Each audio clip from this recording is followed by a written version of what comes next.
Hello friends, welcome back to a new video.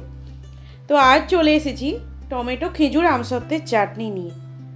চাটনি নিয়ে আসেনি, চাটনির রেসিপি নিয়ে এসেছি, তাই তো। তো সবাই বলছে আমার রেসিপি নাকি খুব সুন্দর হচ্ছে। যে যে রেসিপিগুলো আমি আমার ঘরে বানাবো সেগুলো একটু যেন ইউটিউবে শেয়ার করে দিই। তো যারা যারা আমার ভিডিও দেখছেন, আমার রেসিপি ভালো লাগছে, তাদেরকে অনেক অনেক ভালোবাসা, অনেক অনেক ধন্যবাদ। তো চলুন তাহলে ভিডিওতে চলে যাই, পরে না হয় অন্য কিছু গল্প করব। তো এখানে আমার চাটনির জন্য কি কি লাগছে: খেজুর, আমসত্ত্ব, টমেটো আর কাঁচা লঙ্কা। সিক্রেট মশলা দিয়ে কিন্তু এই চাটনিটা বানাবো। খেতে যা অসাধারণ না, বিয়েবাড়ি, অনুষ্ঠান বাড়ির থেকেও খুব খুব খুব মজাদার হবে। তো চলুন এবার গ্যাসে কড়াই বসিয়ে দিই। তো গ্যাসে আমি কড়াই বসিয়ে দিয়েছি। কড়াইয়েতে দিয়ে দিলাম সামান্য সাদা তেল। আমি সাদা তেল দিয়ে রান্না বেশিরভাগ করি, তাই আমি সাদা তেলই দিয়ে দিলাম। চাইলে আপনারা সর্ষের তেল, যেটা মনে হবে সেটাই আপনারা ইউজ করতে পারেন। তো তেল গরম হয়ে এলে আমি এর মধ্যে দিয়ে দেবো 5 ফোড়ন। চাটনিতে কিন্তু 5 ফোড়নটা মাস্ট, অবশ্যই দিতে হবে, কারণ এটার যে গন্ধটা, যে সেন্টটা, সেটা চাটনির স্বাদ বা গন্ধ দুটোই বাড়িয়ে দেয়। আর তার সাথে দিয়ে দিলাম আমি একটা শুকনো লঙ্কা, একটাই মাত্র শুকনো লঙ্কা, কারণ চাটনিতে যেহেতু মিষ্টি মিষ্টি, খুব একটা ঝাল ভালো লাগে না। তো এরপর যে আমি যেগুলো কুচিয়ে রেখেছিলাম সেগুলোকে ভালো করে জলে ধুয়ে নিয়ে দিয়ে দিলাম। তো সমস্ত জিনিসটা এখন ভালো করে একটু ভাজা ভাজা করে নেব। তবে ভাজা ভাজা হবে না, ভাজা হতে হতেই এটা পুরো গলে মানে রস রস মতো হয়ে যাবে। তো এরপরে আমি দিয়ে দেব পরিমাণ মতো নুন। 1 চামচ মতো আমি নুন দিয়ে দিলাম, কারণ নুনটা দিলে কি হবে, নুনটা দিয়ে যতক্ষণ আমি ভাজবো ততক্ষণে সমস্ত জিনিসটা না বেশ ভালো করে সিদ্ধ হয়ে যাবে। তো সেই কারণে আমি নুনটাও দিয়ে দিলাম এর সাথে। এরপরে আমি ভালো করে উল্টে পাল্টে নেড়ে ভালো করে ভাজা ভাজা করে নেব, যাতে এটা ভালো করে সিদ্ধও হয়ে যায় আর বেশ একটু ভাজা ভাজা হয়ে যায়। তো এরপর দেখুন আমি ভালো করে নাড়াচাড়া করে নিচ্ছি। খানিকক্ষণ, কিছুক্ষণ এটা রেখে দিলেই এটা সিদ্ধ মতো হয়ে যাবে। তো দেখুন অনেকটাই গলা গলা মতো হয়ে গেছে।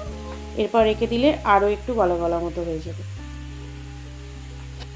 তো তাহলে এর মধ্যেই বলে দিই যে ভিডিওটি ভালো লেগে থাকলে অবশ্যই লাইক করবেন, কমেন্ট করবেন আর শেয়ার করবেন। চ্যানেলটিতে যারা নতুন আছেন প্লিজ সাবস্ক্রাইব করে দেবেন। এরপর আমি দিয়ে দিলাম কিছুটা চিনি।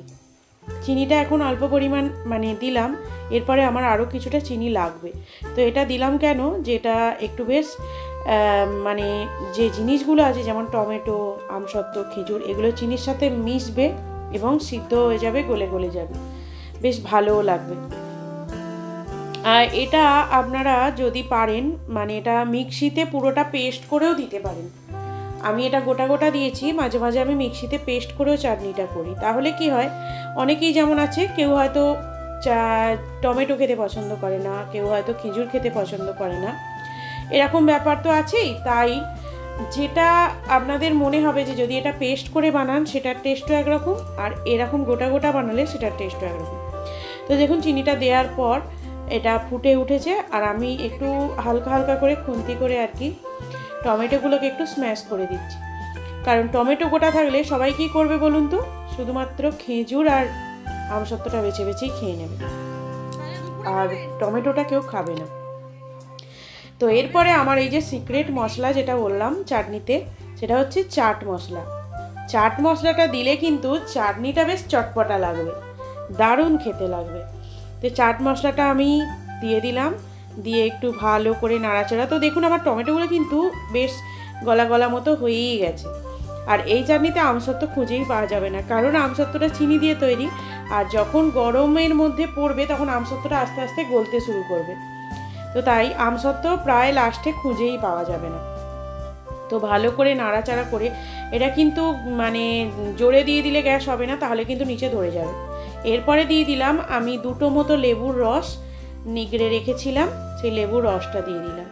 তো লেবুর রসটা দিয়ে বেশিক্ষণ ফোটানো চলবে না, লেবুর রসটা দেবেন, জাস্ট একটা ফুট ধরবে, নামিয়ে নেবেন।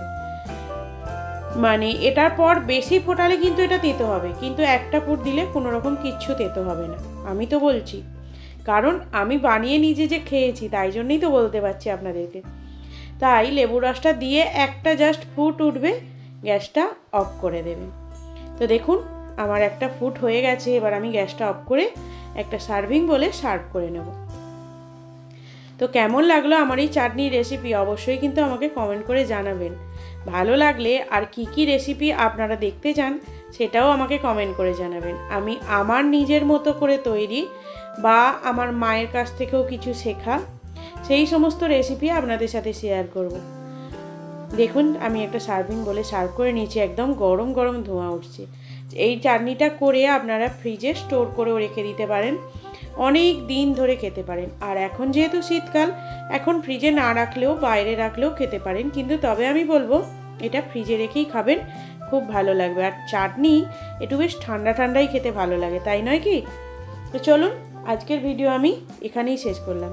ভিডিও ভালো লেগে থাকলে অবশ্যই লাইক, কমেন্ট, শেয়ার আর চ্যানেলটিতে নতুন হলে সাবস্ক্রাইব করে দেবেন।